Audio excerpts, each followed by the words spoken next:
ఒక మునికుమారుని చేతిలో నీకు దారుణ మరణం సాధ్యం. ఒక మునికుమారుని చేతిలో నీకు దారుణ మరణం సాధ్యం. శాంతం పాపం, శాంతం పాపం.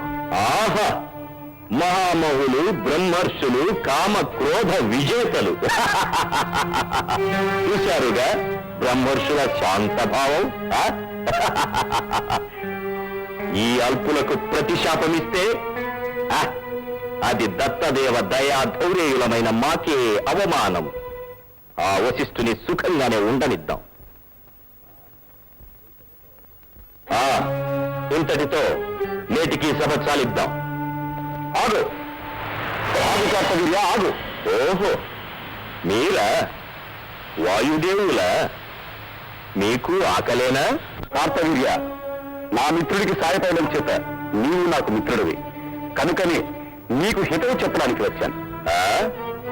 ఈ దేవతలకు మునులకు పరహిత బుద్ధి కూడా ఉందా? కార్తవీర్య, అహంకారానికి దాసుడవై అల్పత్వానికి దిగజారకు. మలిన మనస్సుతో మహాత్ముని తృణీకరించకు, అధోగతిని ఆహ్వానించుకో. వాయుదేవ, దత్తదేవ దయా పాత్రులేవు నీవు. దత్తాన్ని దరి రానీకు సుమా. త్రిజగద్గురువైన ఆ స్వామికున్న వినయంలో లేశమైన అలవరుచుకో. అదే శ్రీ దత్త రక్ష నీకు.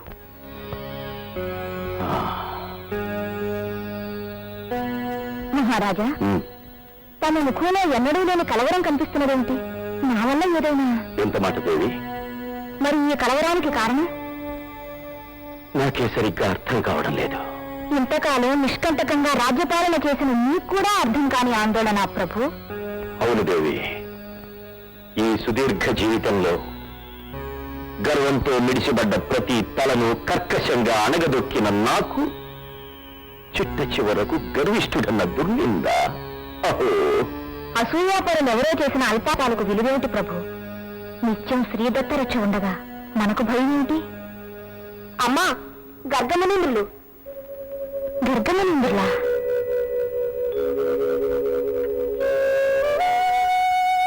దయచేయండి.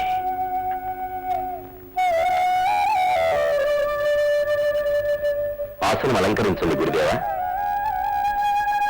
అర్థమైంది కుమార. సామ్రాజ్యాధినేతలకు ఈ పాటి ఒడిదుడుకులు సామాన్యాలు. నీలాంటి పరిపాలనా దక్షుడు దీనికే ఇంత కలవరం చెందితే ఎలా? ఆ కథ తెలగడానికి నీకు వినోదం కావాలి నాయనా. నీకు ప్రియమైన వినోదం వేటని నాకు తెలుసు. దానికి ఏర్పాట్లు చేయించే వచ్చా. వెంటనే బయలుదేరు.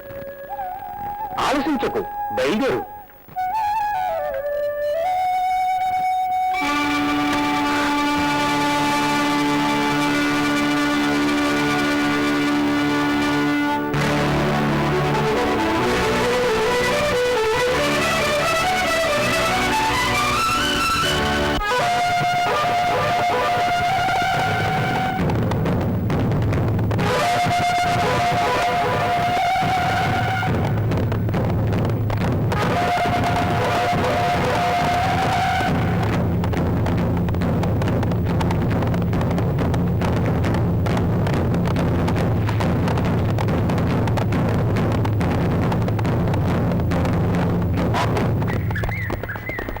సేనాపతి ప్రభు, ఇది భార్గవాన్వయ దీపకులు జమదగ్ని మునీంద్రుల వారి ఆశ్రమపదం. అయితే ప్రశాంతి భంగం జరగకుండా సైన్యాన్ని ఇక్కడే అనుకోమంటారా ప్రభు? అవును, తాపసుల యోగక్షేమ విచారణ కూడా మన కర్తవ్యమేగా. మీరందరూ ఇక్కడే ఉండండి. మేము వెళ్ళి మహర్షుల వారి దర్శనం చేసుకుని వస్తాం. చెప్తాం ప్రభు.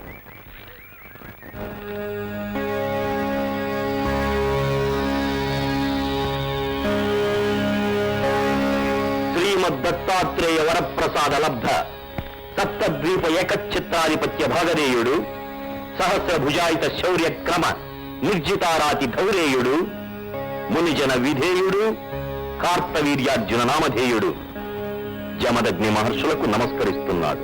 ఓ, కార్తవీర్యార్జున సార్వభౌముల విజయోస్తు. దయచేసి మహర్షి, తమ తపస్సులు నిర్విఘ్నంగా సాగుతున్నాయా? మీ వంటి చక్రవర్తి ధర్మ పరిపాలనలో కృతయుగమే పునరావృతమవుతుండగా మాకేమి లోటు రాజేంద్ర. తమకు అవశ్యమైన ఏదో ఒక సేవలో నియోగించి మమ్మల్ని కృతార్థులు చేయండి మహర్షి. మాకన్నీ సమృద్ధంగా ఉన్నాయి, ఇంకా కావలసిందే ఉంది. పైగా మీ వినయం, మధుర వాక్కు, నిన్ను ఒక అమృతమూర్తిని చేస్తుంది. అది మాకు మరింత ఆనందదాయకం. ధన్యుణ్ణి. మరి మాకు సెలవా? అదేమిటి రాజేంద్ర, మా ఆతిథ్యం స్వీకరించకుండానే? తమ ఆశీర్వచనమే మాకు ఆతిథ్యం మహాత్మా. అలా అనకు. ఎక్కడో మారుమూల అడవిలో ఉన్న మాకు నీలాంటి అతిథి రావడం కాదా? నా మాట కాదనుకు. మహాత్మా, మీ మాట కాదనగలమా? కానీ మా వెంట చాలా పరివారం ఉన్నది.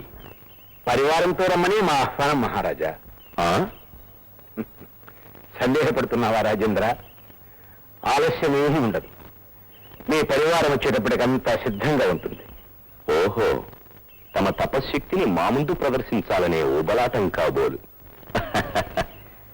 మీరింతగా చూపిస్తున్న ఆదరాభిమానాలని కాదనలేకపోతున్నాం మహర్షి. సంతోషం మహారాజా, చాలా సంతోషం. అమ్మా సురభి, ఒకసారి వారమ్మా.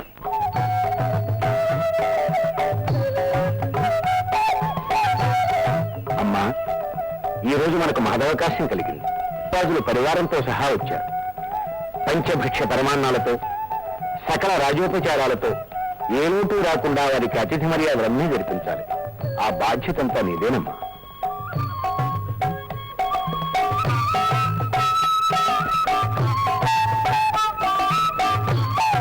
చక్రవర్తి, ఇక మీరంతా రావచ్చు. అలాగే.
సన్నజాజి పక్క మీద సంకురాత్రి